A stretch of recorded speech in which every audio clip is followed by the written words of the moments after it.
So what is the Soto Zen then? So what is the core teaching of that?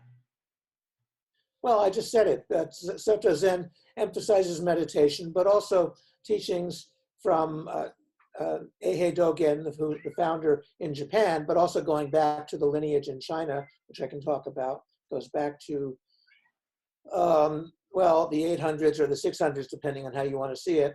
And there's a consistency in the particular Soto Zen lineage. In Chinese, it's Shaodong is pronounced.